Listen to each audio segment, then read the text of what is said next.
আমাদের গল্পের মুখ্য চরিত্র হলো ২৬ বয়সের রাজীব। এই ভূতের রহস্য ঘটনায় অংশ নেয় তার তিন বন্ধু জামাল, সাগর, অনিক। পলাশ একটু ভীতু প্রকৃতির হওয়ায় সে ভূতের রহস্য থেকে বিরত থাকে।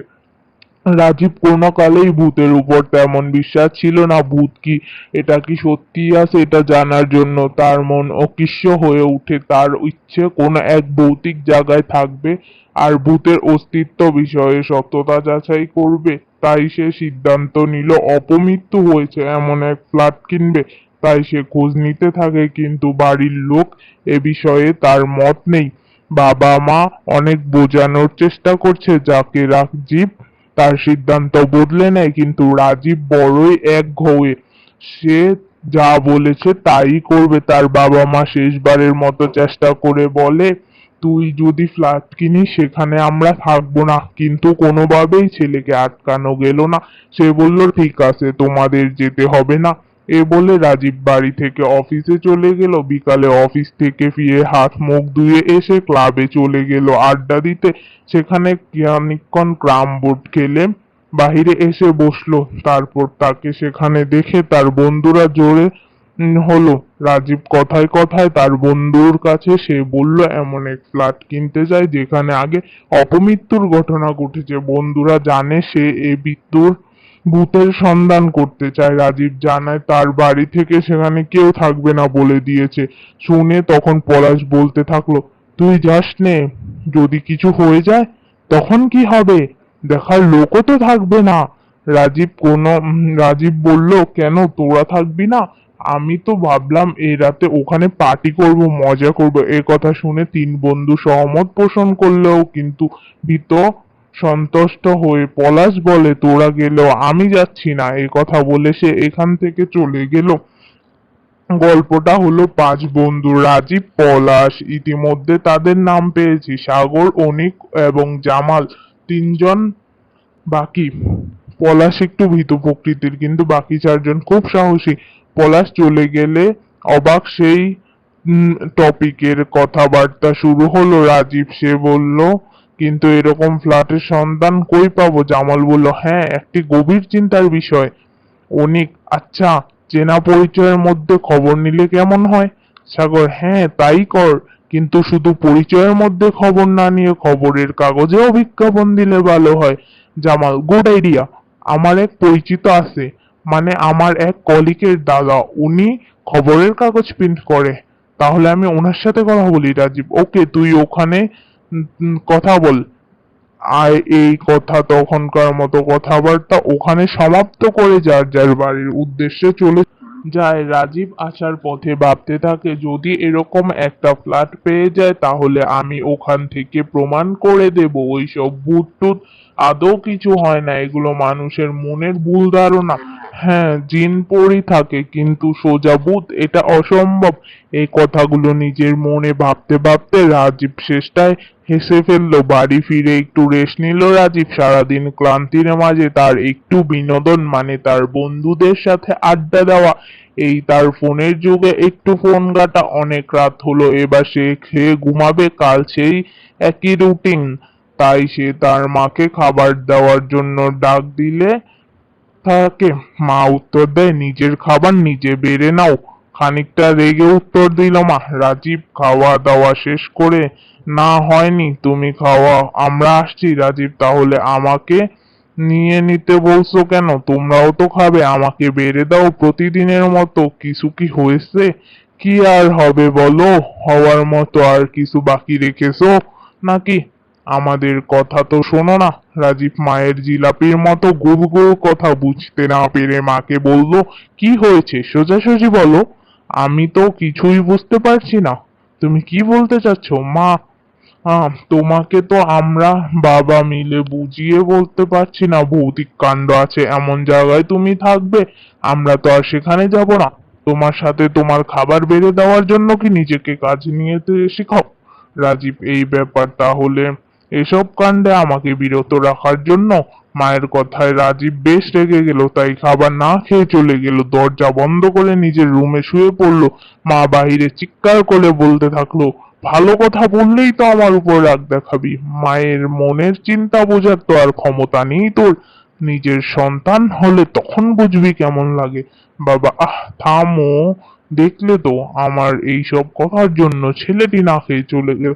এই বলে বাবাও না খেয়ে শুয়ে পড়লো। মা বলল, কি হলো, তুমি খাবে না কেন?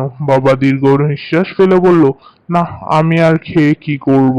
এই বলে বাবা ঘরে শুয়ে পড়লো। ছেলেটা সারাদিন কাজ করে বাড়ি ফিরে রাতে না খেয়ে ঘুমিয়ে পড়লো। তাই বাবাও খেলো না। এই কথাগুলো এখন না বললেই ভালো হতো, এসব ভেবে উনি খেয়ে শুয়ে পড়লেন। সকালবেলা যেহেতু আগের দিন ছেলে খায়নি, তাই মা আজ ছেলের জন্য ভালো টিফিন তৈরি করে দিয়েছেন মায়ের মন মতো। রাজীবের ঘুম থেকে উঠতে দেরি হয়ে যায়, তাই সে না খেয়ে টিফিন নিয়ে কাজে বেরিয়ে পড়লো। অফিসে গিয়ে রাজীব খোঁজ খবর নেয় কারো জানাশোনা এরকম কিছু আছে কিনা। তার এক কলিগ জানায় এরকম একটা জায়গা আছে, কিন্তু ফাঁকা জায়গা, ওখানে বাড়ি বানিয়ে নিতে হবে। কিন্তু বাড়ি বানানো এত সহজ না, পরিত্যক্ত বলে ওখানে কেউ যায় না। ওখানে এমনি ঘুরে যেতে পারো। রাজীব, না, বাড়ি বানাবো না, তাহলে সে অনেক ঝামেলা, বউ তোরে ফ্ল্যাট কিনবো। হ্যাঁ, ফ্ল্যাট কেনাই ভালো, তবে সে যদি চাও ওখানে এরকম ঘুরে আসতে পারো। রাজীব, হ্যাঁ চলো তাহলে একদিন ঘুরে আসি। ঠিক হলো, ছুটির দিনে মানে রবিবারে ওই জায়গায় যাওয়া হবে। এ কথাবার্তা বলার পর সে ব্যাগে করে টিফিন বের করলো। দেখলো মা আজ ভালো কিছু রান্না করে দিয়েছে। সে খেতে খেতে ভাবতে লাগলো, কাল রাতে না খেয়ে ভালোই হয়েছে, না হলে এত ভালো টিফিন আজ পেতাম না। টিফিন শেষ করে সে আবারও নিজের কাজে লেগে পড়ে। অফিসের কাজে খুবই চাপ এই একদিন, তাই অফিস থেকে ফিরে কয়েকদিন আর ক্লাবেও চাপে কিভাবে যে দিনগুলো কেটে গেল সে বুঝতে পারলো না। এত কাজের শেষে শনিবার রাতে একটু হাফ ছেড়ে বাঁচলো, যেন সে একটু শান্তির ঘুম। ঝামেলা কাল রবিবার। কাল আবার কথা হয়েছে সেই ভুতুড়ে প্লেস দেখতে যাবে কলিগরের সাথে। পরের দিন সকাল হলো, ঘুম ভাঙতে না ভাঙতেই অফিসের সেই কলিগ ফোন করলো। ফোন করে বলল রেডি হয়ে নিতে, বেশি রাত করে যাওয়া যাবে না, ওখানে শহর থেকে 5 কিলোমিটার দূরে সেই জায়গা, নাম রহস্যময়পুর। বাড়ি ফিরাতে দেরি হয়ে যাবে, এখনই খেয়ে রেডি হয়ে নিতে হবে। সকাল 11টায় রওনা হবে। রাজীব ফোন রেখে তাড়াতাড়ি রেডি হয়ে নিল। তারপর ঠিক 11টায় বেরিয়ে পড়লো কলিগের সাথে। সময়টা ছিল গরমকাল। শুধু গরমকাল না, জ্যৈষ্ঠ মাসের গরমকাল। মানে বুঝতে পারছো কত গরম হতে পারে। আম কাঁঠাল পাকা পুরো তীব্র গরমে তারা ঠিক করে গাড়ি ভাড়া করে সেখানে যাবে। কিলোমিটার যেতে অনেক সময় লাগবে, তাই যাবার পথে সে রোডের পাশে গাড়ি থামিয়ে এক দাবা প্রায় জনমানব শূন্য একটি স্থান, পাশে বটগাছ ছাড়ি, আর সেখানে ঝুলে আছে অসংখ্য বাদুড়। দোকানদারের সাথে কথা বলে জানা গেল বিক্রি শেষে ভালোই হয়। রাতে যেসব ট্রাকগুলো চলে প্রায় সব ট্রাকগুলো এখানে থামে কয়েক কিলোমিটারের মধ্যে, আর দোকান আশপাশে নেই। হয়তো দোকানদার পরিবেশের সাথে খাপ খাইয়ে নেওয়ার জন্য তার দোকানে সংরক্ষণ করে। না খেয়ে বিশ্রাম করে তারা বেরিয়ে পড়ে আবার রহস্যময়পুরের জন্য। বাড়িতে রাজীব তার কলিগকে বলে, রহস্যময়পুর নামের মধ্যে লুকিয়ে আছে কত রহস্য, কি বলো? হ্যাঁ, তা তো বলেছে, এই রহস্যপুর গ্রামে অনেক রহস্য আছে। কি রহস্য? আমার ঠাকুরদার মুখে শুনতাম ওই জায়গার কথা, কয়েকবার এসেছে ঠাকুরদার সাথে। এখন এই দাবা ছিল না, তবে বট গাছ দেখেছো?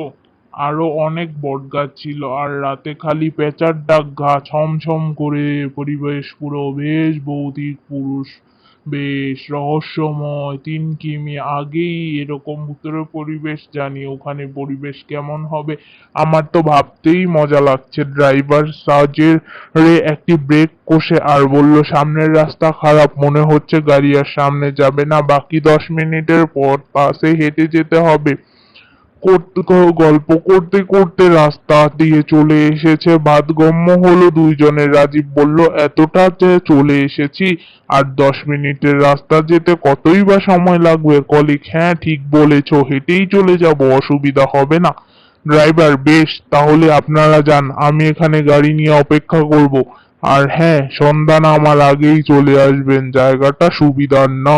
রাজীব জানার জন্য কুৎসিত ছিল, তাই অসুবিধার না কথা, সন্ধ্যার আগে ফিরতে হবে জেনেও সে ঠিক করে ফেরার সময় পুরোটা জেনে নেবে। কথা না বাড়িয়ে তারা রওনা হয়। তারা এখন রহস্যমূল পৌঁছে গেছে। তখন ঘড়িতে সময় 3:15। পুরো শুনশান জায়গা, একটি নির্দিষ্ট, শুধু তাদের পায়ের আওয়াজ ছাড়া কিছুই শোনা যাচ্ছিল না। চারদিকে এত বড় বড় বট, শেওড়ে, তেঁতুল গাছ সমাবহ। শহরের অর্ধেক বর্জ্য পদার্থ এখানে ফেলা হয়।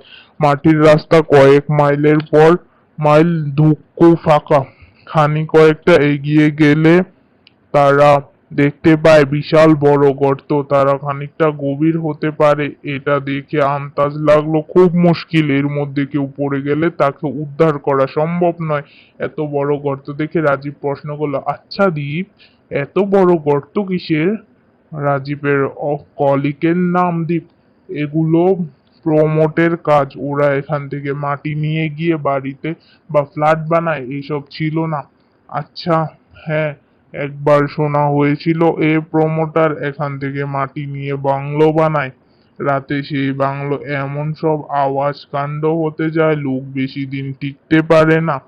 তাই বলে কেউ এখান থেকে মাটি নেয় না। আর রাজীব, তাহলে তো লোকটা অনেক লস হলো। হ্যাঁ, এত বড় প্রায় ফাঁকা পড়ে আছে। রাজীব, কোথায় সেই বাংলো তুমি জানো? হ্যাঁ জানি, এখান থেকে 1 কিলোমিটার দূরে সেই বাংলো। যে বানিয়েছিল সেই লোকে গলা পচা দেহ ওই বাংলোতে উদ্ধার করা হয়। ওর ছেলে তালাবদ্ধ করে ফেলে রেখেছে। রাজীব, মর্ডার কেস নাকি? বাবার সম্পত্তির লোভে ছেড়ে মেরে ফেলেছে হয়তো। না, ওনার বউ মারা গেছে, তার নামেই সেই বাড়ি। ছেলে বিদেশ থাকে, ওনাকে অনেকবার যেতে বলেছে কিন্তু যায়নি। তাহলে কিভাবে মরলো সেটাও রহস্য। এক ঝড়ের রাতে তিনি বাংলোতে আসে, তারপর কোনো খোঁজ নেই।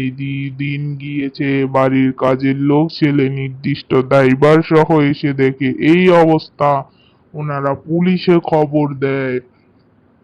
ওনার মৃত্যুর রহস্যর মধ্যে নর্মজিত। ওনার ঘাড়ে নাকি কামড়ের দাগ, পিঠে নখের আঁচড়ের দাগ পাওয়া গেছে। পরে ওনারা ছেলেকে বাংলোতে তালা দিয়ে আবার বিদেশে চলে যায়। এখানে ওখানে নাকি ওনারা চিৎকার শুনে মাঝে মাঝে যায় আসে ওনারা। তারা বলে, তুমি কি জানলে কি করে? আমার বাবার বন্ধু ছিলেন উনি, ওনার নাম ছিল দীপ শঙ্কর চৌধুরী। ও আচ্ছা। তার ভাবনার বিজ্ঞ গটিয়া দ্বীপ বলে, সন্ধ্যা হতে চললো, চলো এবার ফেরা যাক। সন্ধ্যা হতে চললো, চলো বাড়ি ফেরা যাক। রাজীবের আরো থাকার ইচ্ছে ছিল, কিন্তু দ্বীপ আর ড্রাইভার সতর্কতা শুনে সে বিড়ে যেতে বাধ্য হলো। তারপর কিছুক্ষণের মধ্যে গাড়িতে পৌঁছে যায়, কিন্তু গাড়ি উঠে যাত্রা শুরু বাড়ির জন্য। রাস্তায় যেতে যেতে রাজীবের উত্তর সূক্ষ্ম মন জিজ্ঞাসা করে, আচ্ছা দীপ, বলো না তো কি ঘটনা ঘটেছিল? ঘটনা ছিল ঠাকুরদার সময়ের। তখন তিনি মোটামুটি কাঁচা ঘরে ছিল একটা। আমার দাদুর একটা প্রাকৃতিক পরিবেশের জন্য প্রায় বন্ধুদের সাথে থাকতো। দ্বীপের গল্প শোনার জন্য রাজীব বেশ গুটিয়ে বসলো। এখানে গাড়ি যেতে সময় ততক্ষণ সবটা শোনা যাবে। দ্বীপ বলে উঠল, দিনটা ছিল ভাদ্র মাসের পূর্ণ আমাবস্যার রাত। কালো রাত্রি বাহিরে ছিল, উপার ছিল না। কিন্তু 3 বান্ধবী তাদের বাড়িতে ফিরছিল। রহস্যময়পুর পার 2 কিমি দূরে তাদের বাড়ি। শহর থেকে তাদের কিছুটা নিমিষে 3জনে বখাটে ছেলে। তাদের উদ্দেশ্য মোটেও ভালো ছিল না। অনেক দিন ধরে তারা মেয়ে 3টাকে ফলো করেছিলেন। ওই 3 বান্ধবী দেখতে ছিল অপূর্ব, তারা রহস্যময়। সেখানেই তখনই ভরা আমাবস্যার দিনে 3টি ছেলে ওই 3টি মেয়েকে ধর্ষণ করে খুন করে। পরের দিন তারা সংলগ্ন রক্তাক্ত দেহ ও পুলিশ খবর দেয়। পুলিশ দেহ ময়না তদন্ত করে পাঠায়, জায়গাটা সিল করে দেয়। অপরাধীদের কোনোভাবে ধরা যায়নি। হ্যাঁ, পরে 3জন ধরা পড়েছিল। অপরাধী অপরাধ করবে কেন? কলু ছাড়া কিছুই হয়নি। ওদের মধ্যে একজন নিজের মানিব্যাগ ফেলে গেছিল, তার মধ্যে আইডি কার্ডের ফটোকপি ছিল। তাই বলে সে একজন থেকে বাকি 2জন ধরা সম্ভব হয়েছিল। আমার ঠাকুরদা পরে ওখানে গিয়ে সবটা জানতে পারে। পুরনো খবরের কাগজে চোখ রাখলে আজও মর্মান্তিক খবর চোখে পড়ে। অপরাধীকে কি শাস্তি দেওয়া হয়েছিল? ওদেরকে জেলে হেফাজতে কঠোর শাস্তি আর ফাঁসি দেওয়া হয়েছিল। তাহলে ওখানে কয়েকটা বাড়ির কথা বলেছিল, ওরা কোথায় গেল? ভূতের জ্বালায় তাদের শহরে চলে আসতে হয়। রাজীব সব শুনে তার পুরো বিস্মিত। একটা অদ্ভুত ব্যাপার লক্ষ্য করলো রাজীব। দীপাকার বাবুর শরীরে এরকম দাগ পাওয়া গেছিল, কিন্তু উনি এক কিমি দূরে বাড়ি বানিয়েছিল। দ্বীপ, হ্যাঁ, উনি রহস্যময়পুরে এক জায়গায় মেয়ে তিনটিকে র্যাপ করে খুন করেছিল, ওখান থেকে মাটি এনে বাড়ি করেছিলেন। তাই এসব মনে করে ওদের আত্মাগুলো ওখানে মৃত্যুর কারণ। রাজীবের অবিশ্বাস্য মন কিছুতেই মানতে চায় না ওখান থেকে মাটি আনার কারণে ওনার মৃত্যু হয়েছে, কিন্তু রাজীব সে কথায় বিশ্বাস হয়নি তা প্রকাশ করে না। সে চুপ করে বসে থাকে, কারণ হয়তো সে এটা ভেবে চুপ করে আছে যে ভৌতিক বিশ্বাস করে না, বাকিরা করে, তাই কারো বিশ্বাসে প্রশ্ন তুলতে নেই। সেই দিন আর প্রমাণ পাবে, সেই দিন সবাইকে বিশ্বাস করার কথা বলতে পারবে। এসব নিয়ে কথা বলতে বলতে কখন পৌঁছে গেছে শহরে তা বুঝতে পারলো না। দীপকে গাড়ি থেকে সে যখন বাড়ি এসেছে, বাড়িতে এসে দেখে রাত 9টা। শহরের রাস্তায় এত ভিড়, আস্তে আস্তে দেরি হয়ে গেল। খুব ক্লান্ত আজ। দিন শেষে শোয়ার সময় ভাবছিল ও অনেক দিন ক্লাবে যাওয়া হয়নি, কাল ক্লাবে যেতে হবে। অনেক দিন পর বন্ধুদের সাথে দেখা হবে। পরের দিন অফিসে গেলে দীপ জিজ্ঞাসা করে, কি রাজীব বাবু, কাল কেমন লাগলো রহস্যময়পুর? রাজীব, বেশ ভালো। তা তোমার সেই ভুতুড়ে গড় পাইলে? না গো, এখনো পাইনি। রাজীবে দ্বীপের এর সঙ্গে বেশ ভালোই লাগে, তাই দুপুরে ভুতুড়ে ফ্ল্যাটের এক সঙ্গী বানাবে বলে জিজ্ঞেস করে বসলো। আচ্ছা দীপ, তুমি কি ভূতকে ভয় পাও? দীপ মুচকি হেসে, হ্যাঁ, তা তো একটু একটু তো পাই। রাজীব, আর সঙ্গে বানানো ইচ্ছে পূরণ হলো না। পলাশ বাদে বাকি তিন বন্ধু ভূতকে ভয় পায় না। সাগর, জামাল, রাজীব, আরো একটা এসেছে যার দর্শন পেলাম আজ। সাগর, আরে ভাই, কি খবর? তা কি মনে করে? রাজীব, ওই রকম কোন রাখিস তোরা? আর কয়দিন খুব ব্যস্ত ছিলাম, কাজের খুব চাপ ছিল। তাদের ভূতের বাড়ির কথা জিজ্ঞেস করলেই তারা বলল, না রে, এখনো খবর পাইনি, কিন্তু 2-3 দিনের মধ্যে পেয়ে যাব। রাজীব, জানিস একটা ভূতের প্লেসের খবর পেয়েছি। পলাশ, ওরে বাবা, আবার ভূত? বলেই সে চলে গেল। তারপর পলাশের কাণ্ড দেখে খানিক হেসে আবার টপিকে ফিরে আসে। তা বল, কোথায় ভুতুড়ে প্লেসের কথা বললি? সে অফিসের কলিগ দ্বীপ এর সুবাদে রহস্যপুর গ্রামের নামে একটি জায়গার খোঁজ পাই। জামাল এতক্ষণ সে মনে মনে ফোন করছিল। এসব শুনে তার ফোন রেখেও উপশক হয়ে উঠে বলল, হ্যাঁ দোস্ত, এরপর বল। তুই খালি অনেক মজা করে। এতক্ষণে টনক নড়ল মহাশয়ের। রাজীব পুরো বিস্তারিত ভাবে বলতে থাকে, সাথে সাথে দীপঙ্কর বাবুর বাংলোর কথাও বলে। বিষয়টা শুনে সবাই বেশ মজা পায় আর ভাবতে লাগে তারা এক জায়গার সন্ধান পেয়ে ভালোই হয়। সে রাজীবের মাকে ফোন করে বাজার থেকে আলু নিয়ে ফেরার জন্য বলে। সেই দিন টপিক ওখানেই শেষ হয়ে যায়। বাজারে চলে যায়। সেই দিনের মতো টপিক শেষ। এভাবেই কয়েকদিন কেটে গেল, কিন্তু কোনো খবর পাওয়া না গেলে হঠাৎ একদিন অফিসে থাকা কলিগ রাজীবের কাছে এক ব্যক্তিত্ব করে ফোন করে এবং বাংলোর খবর আছে, নতুন ফ্ল্যাট হবে।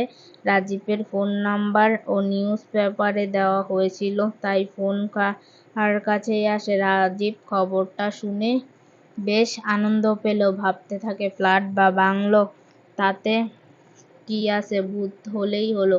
অফিসে কাজের মধ্যে থাকায় যখন কথা বলতে পারেনি, সে ব্যক্তিটি সন্ধ্যায় পরে যোগাযোগ করবে।